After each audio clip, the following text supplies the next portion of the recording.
ممنونم واقعا، مرسی، متشکرم.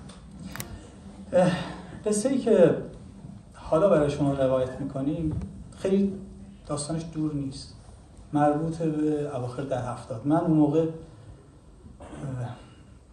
جوانکی بودم که تازه خودم رو یک مددکاری فرض می‌کردم که می‌خوام خیلی اثر بذارم مثلا، آره، و مددکار بند محکومین زندان بندر بودم در سال 79. اونجا برای اینکه بتونیم پیوند درستی با زندانی‌ها، قتلی‌ها، بی‌ملاقاتی‌ها، دیگه می‌دونید که اونا اونجا سخت شرایط براشون، ارتباطشون با دنیا قطعه، مخصوصا اونایی که پرونده‌های سنگینی دارن. و خب عامل ارتباطی خود من با اونها ترانه و شعر بود و فکر می‌کردم این گونه میتونم که اعتمادشون رو جلب بکنم برای کسی که زیر حکمه و امیدی ندارش. البته که میشد به مورد رضایت و اینا بود، اما این پیوندی بود که اینا امید داشته باشن. الان یه چیزی رو خاطرم هست، اجازه فرمایید بذارم برای شما که بدونید که من دقیقاً در چه فضایی صحبت میکنم وقتی میگم شب‌های ترانه و شعر مثلا چگونه بوده. اونجا جمع میشدیم و میمره‌ای که الان میخوام قصه‌شو برای شما بگم، یه کسایی اولین کسایی بود که اومد تو اون کتابخونه که در من نشست و گفت من شعر نوشتم به گیلکی. شعرهای بدی هم گفت، یعنی حساساً خیلی قاعده این عروضی و اینا نبود، اما محتوای خیلی جانانه‌ای داشت و خیلی هم آدم جالبی بود. تمام عریضه‌هایی که می‌خواست بنویسه به گیلکی می‌نوشت با شعر و جوری شده بود که قضات همه دوست داشتن که این میمره برای محکومین شعر بنویسه. بعدا فهمیدم که خیلی هاشون می‌رفتن خونه، مثلا به خانمش میگفتن زنایی بیدین این نفر میره شعر گفته، یعنی به من شعر گفتن، نگاه نمی‌دونست مثلا یارو پرونده نزایش. آره، و اینجا دیگه خرجش هم از اون را در می آورد، یعنی زندانی‌ها میدادن که براشون این شعر بگه، در واقع عریضه‌های دفاعی‌هاشون رو به واسطه اشعاری که می‌نوشت حالا دست پا شکسته. میمره خیلی کمک کرد که محکومین به قتل رو بیان و تو اون برنامه تو اون شبا شرکت کنن. صدایی که از این کسی که آواز خونده رو برای شما می‌ذارم، گوش بدید که این فضایی که می‌خوام در موردش برای شما صحبت کنم.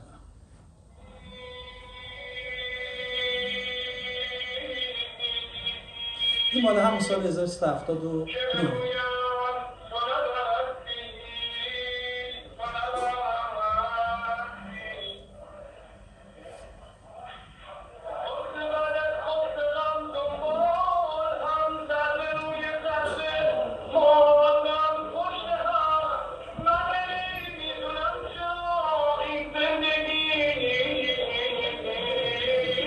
مثل فیلم هست نه؟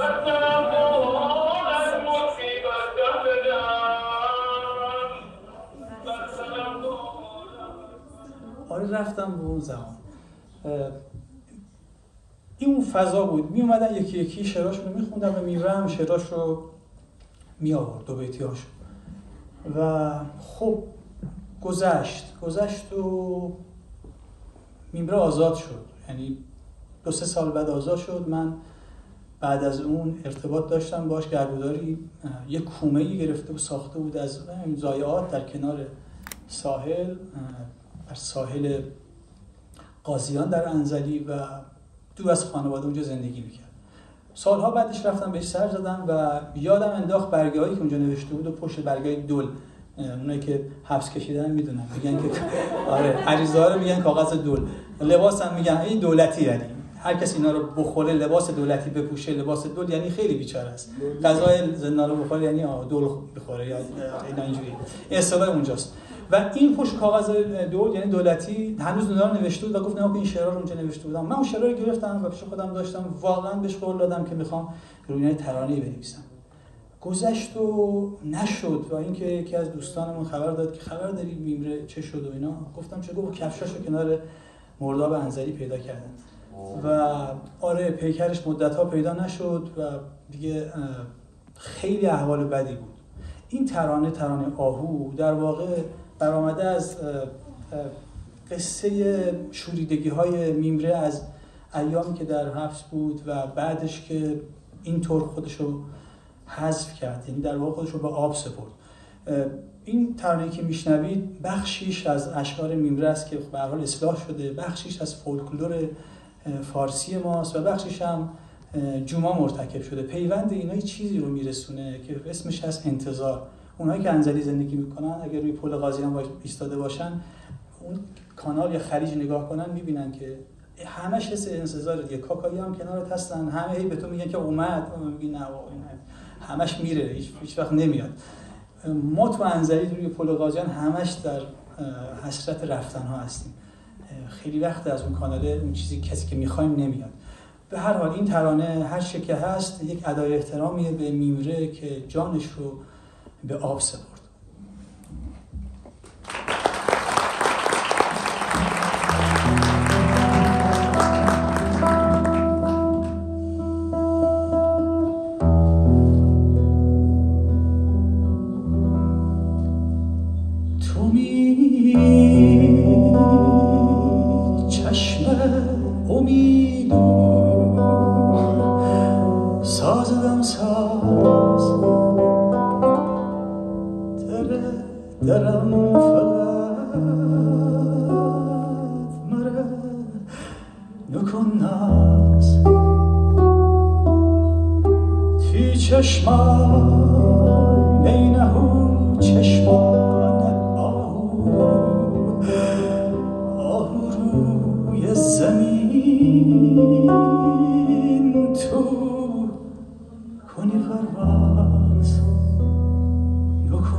نماند در دل من